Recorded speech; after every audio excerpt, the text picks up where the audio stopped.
የዘመን መቁጠሪያው ህዳር 21 ላይ ሲቆም የኢትዮጵያ ሰማይ የጥንት ዜማውን ያዜማል።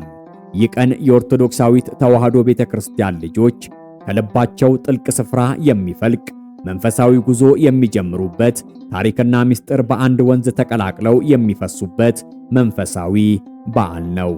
ርዕሱም ጽዮን ማርያም ይባላል። ቃሉ ሲጠራ የኢትዮጵያ ምድር፣ ገናናው ሰሜን፣ የአክሱም አምዶች ግርማና የጥንት ነገሥታት ታሪክ በዓይነ ህሊናችን ይደቀናል። ጽዮን የስም ሲሰማ ጆሮ አድምጦ ልብ ይደነግጣል። ምክንያቱም ከቅዱሳት መጻሕፍት ገጾች ፈልቆ የክብር ማደሪያ የሆነችውን ቦታና የጸጋ ባለቤት የሆነችውን ሰማያዊት እናት የሚገልጽ ቃል ነው። በብሉይ ኪዳን መሠረት ጽዮን የጌታ ታቦት ያረፈባት የዳዊት ከተማ ምሽግ ነበረች። እግዚአብሔር የመረጣቸው ሕዝብ መመኪያና የክብሩ መገለጫ ቃል ኪዳንም ነበረች። ነገር ግን ጊዜው በደረሰ ጊዜ ያ የድንጋይ ከተማ በምሳሌነት ተረታ፣ ክብሩም ወደ ልዑል ደረጃ ከፍ አለ። እናታችን ጽዮን። ውድ ኦርቶዶክሳውያን እንኳን ለጽዮን ማርያም አደረሳችሁ።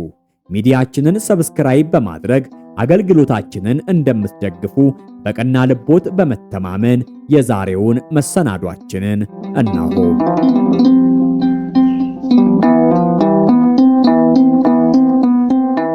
ህዳር 21 ሲደርስ ምዕመኑ ለሁለት ታላላቅ ጽዮኖች በአንድነት ይሰግዳል።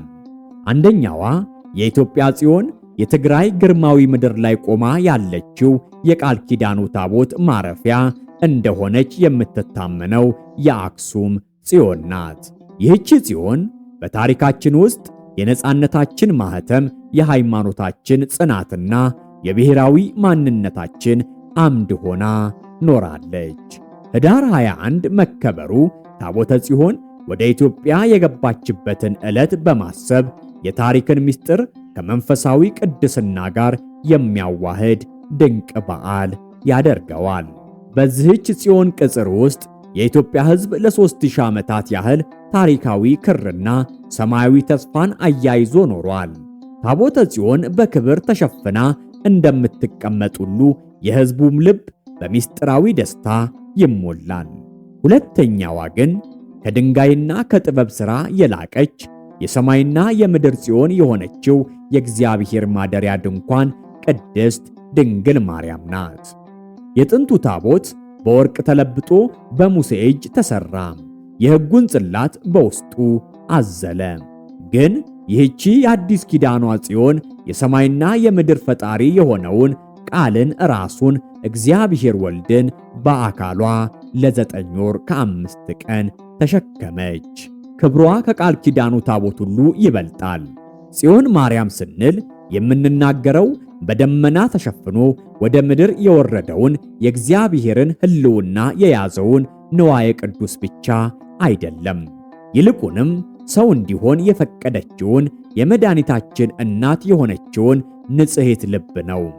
በመሆኑም በህዳር ጽዮን በዓል የታሪክና የጸጋ ፍሰት ተገናኝቶ የጥንቱ የኢየሩሳሌም ቅድስናና የድንግል ማርያም ዘላለማዊ ክብር በአንድ መንፈሳዊ ልሳን ይዘመራል።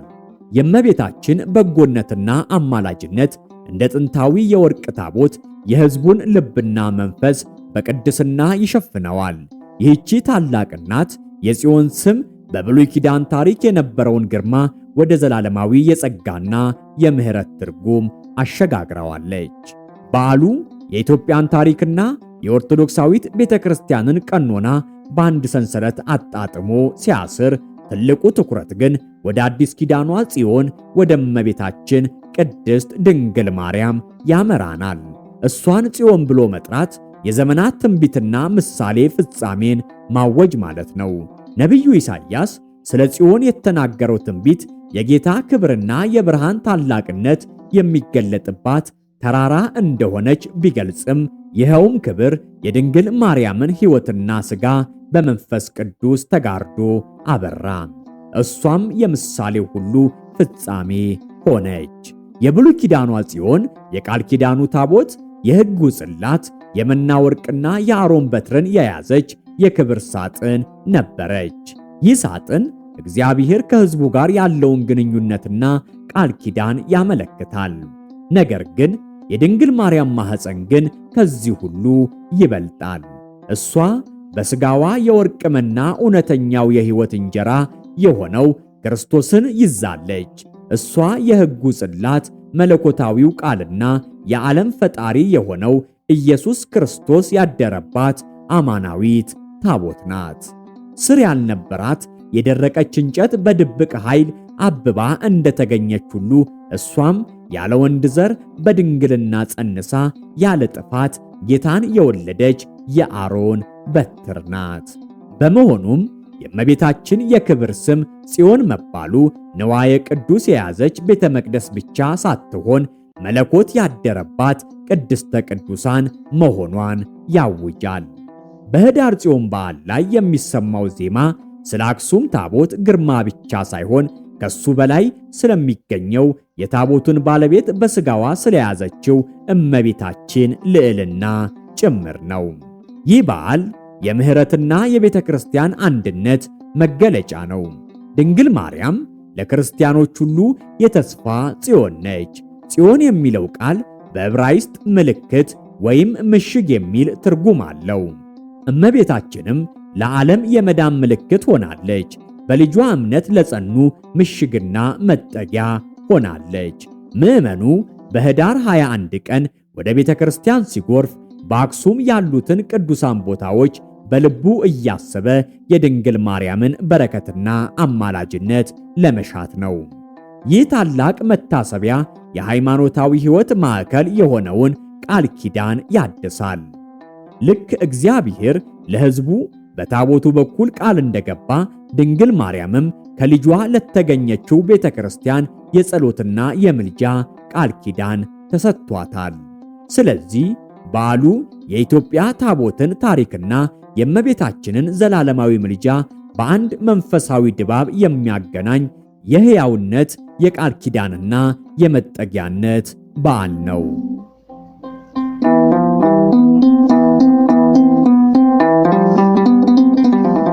ይህ በዓል ከሥጋዊ አከባበር አልፎ በአክሱም ጽዮን ከተማና በሌሎችም የኢትዮጵያ አድባራት የጥበብ የኪነትና የመንፈሳዊ ቅኔ ውበት የሚንጸባረቅበት ታላቅ ቀን ነው። በዓሉ የሚከበረው በታላቅ ምስጢራዊና የሥርዓት አምልኮ ግርማ ሲሆን የቤተ ክርስቲያኒቱን ጥንታዊ ሀብትና መንፈሳዊ ጉልበት ያሳያል። በበዓለ ጽዮን ዋዜማ ማታ አብያተ ክርስቲያናት ሁሉ በልዩ ንቃትና ጸሎት ይሞላሉ። ዲያቆናትና ካህናት የመንፈስ ልብሳቸውን ለብሰው እንደ መላእክት ነጭ ተጎናጽፈው በማህሌትና በኪዳን ይተጋሉ። የማህሌቱ ዜማዎች ከቅዱስ ያሬድ ጓዳ ፈልቀው ስለ ድንግል ማርያም ንጽሕና፣ ስለ ክርስቶስ ሥጋዌ፣ ስለ ቃል ኪዳኑ ታቦትና ስለ አክሱም ታሪክ ይዘምራሉ። ድርሰቶቹና ቅኔዎቹ በልዩ የኪነ ጥበብ ውበት ተደርድረው እመቤታችንን ከምስራቅ የወጣች ፀሐይ በመናፍቃን ነፋስ የማትናወጥ ጽኑ አምድ የታቦተ ሕጉ መናገሻና የመላእክት እመቤት አድርገው ያከብሯታል። በእነዚህ ዜማዎች ውስጥ ጽዮን የሚለው ስም ደጋግሞ ሲጠራ የአክሱም ታቦትና የድንግል ማርያም መንፈሳዊ አንድነት በዜማ ተቃኝቶ ይሰማል። ይህ የአምልኮ ሥርዓት ከቀላል አምልኮ አልፎ በኪነ ጥበባዊ ምስጢር የተሞላ መንፈሳዊ ትዕይንት ነው። የሰውን ልብ ወደ ሰማይ የሚያስነሳ፣ ነፍስን በቅድስና የሚመግብ ታላቅ ሥርዓት ነው። በዚህ ዕለት የሚፈጸመው ታላቅ የኪነት መገለጫ ደግሞ የአክሱም ጽዮን ማርያም በዓል ነው። ለዚህ ታላቅ ቦታ ምዕመናን ከመላው ኢትዮጵያ በዓለም አቀፍ ደረጃ ሳይቀር በታላቅ ጉዞ ይሰበሰባሉ። የኅዳር ጽዮን ለኢትዮጵያዊነት የቆመ ታሪክንና ሃይማኖትን ያገናኘ ብሔራዊ መንፈሳዊ ጉባኤ ነው። ሰዎችም ቅዱስ ቦታውን በንጹሕ ልብ ለመሳለምና የድንግል ማርያምን ቃል ኪዳን ለመቀበል ይጓዛሉ። የነገሥታት መካነ መቃብርና የጥንታዊ ስልጣኔ ማስረጃ የሆነችው አክሱም በዚህ ዕለት በሰዎች ጅረት ታጥባ የጸሎትና የምልጃ ማዕበል ይሰማታል። የቤተ ክርስቲያኒቱ የክብረ በዓል ሥርዓት የሚደመደመው በታላቅ በዓልና በምልጃ ጸሎት ሲሆን ምዕመናን የመንፈስን በረከት ተቀብለው ወደ ቤታቸው ይመለሳሉ። ይህ በዓል ከምስጢረ ሥላሴ ጀምሮ እስከ ድንግል ማርያም ክብርና እስከ ታቦተ ጽዮን ገናናነት ድረስ የቤተ ክርስቲያኒቱን አጠቃላይ ትምህርት በሥርዓትና በኪነ ጥበብ ያሳያል። የሃይማኖታዊ ጥልቀትና የባህል ውበት መገናኛ ድልድይም ጭምር ነው። የጽዮን ማርያም በዓል ከታሪካዊ አከባበር ባሻገር ለክርስቲያኖች ጥልቅ መንፈሳዊ ጥሪ የሚቀርብበት በዓል ነው። የድንግል ማርያም ጽዮን መባሏ የእግዚአብሔር ማደሪያ መሆን የሚቻለው በአካል ንጽሕናና በልብ ቅድስና እንደሆነ የምናይበት ብሩህ ምሳሌ ነው። ቤተ ክርስቲያን ድንግል ማርያምን የእግዚአብሔር ቤተ መቅደስና የብርሃን ድንኳን ብላ የምትጠራት እኛ ልባችንን ለመለኮታዊ ቃል ማደሪያነት እንድናዘጋጅ ለማስተማር ነው። የዓመቱ የጽዮን በዓል ክርስቲያኖች የራሳቸውን ሕይወት እንዲመረምሩ፣ ኃጢአትን እንዲርቁና ልባቸውን እንደ ንጹሕ ቤተ መቅደስ እንዲያስጌጡ ያበረታታል። እያንዳንዱ ክርስቲያን የራሱ ትንሽ ጽዮን የመሆን ግዴታ እንዳለበትም ያስታውሰናል። ይህ በዓል በራሱ በእግዚአብሔር የማዳን ታሪክ ውስጥ የድንግል ማርያም ሚና ምን ያህል ወሳኝ እንደሆነ ደጋግሞ የሚያሳይ የመንፈስ ትምህርት ቤት ነው። የእግዚአብሔር ቃል በአጭር ጊዜ ታቦት ላይ ብቻ ሳይሆን ሥጋ ለብሶ በሰዎች መካከል እንዲኖር መቻሉ በእመቤታችን በኩል የተገኘ ታላቅ ምስጢር ነው። ጽዮን ማርያም የአዲስ ኪዳን መተላለፊያ ናት። በሷ አማካኝነት የብሉይ ኪዳን ተስፋዎች ሁሉ እውን ሆነዋል፣ አዲስ ኪዳንም ታትሟል። በዓሉ ሲከበር ምዕመናን የመዳን ዕድል እንዲያገኙ ምክንያት የሆነችውን የአማላጅነት ጸጋዋን ያመሰግናሉ። ለኢትዮጵያ ሕዝብ ጽዮን ማርያም የሀገርና የሃይማኖት ጽናት መገለጫ በመሆኗ በችግር ጊዜ የሚጠለሉባት ጽኑ ምሽግ ናት። የቅድስት ድንግል ማርያም ታላቅነት በዜማና በኪነ ጥበብ ሲዘከር የቤተ ክርስቲያኒቱ ልጆች በእምነት እንዲጸኑ፣ በንጽሕና እንዲኖሩና በምልጃዋ እንዲተማመኑ የሚያደርግ ታላቅ ጉልበትን ይሰጣል። የኅዳር ጽዮን በዓል በኢትዮጵያ ኦርቶዶክስ ተዋሕዶ ቤተክርስቲያን የመቁጠሪያ ዕለት ብቻ አይደለም፣ ይልቁንም መንፈሳዊ የሥነ ጥበብና የታሪክ ማህደር ነው። በዓሉ የአክሱም ጽዮንን ጥንታዊ ታቦት ግርማ፣ የድንግል ማርያምን ሰማያዊ ልዕልናና የምዕመናንን መንፈሳዊ ተስፋ በአንድነት ያስቃኛል። የእናታችን ጽዮን ማርያም ረድኤት በረከት ይደርብን። ወስብሐት ለእግዚአብሔር።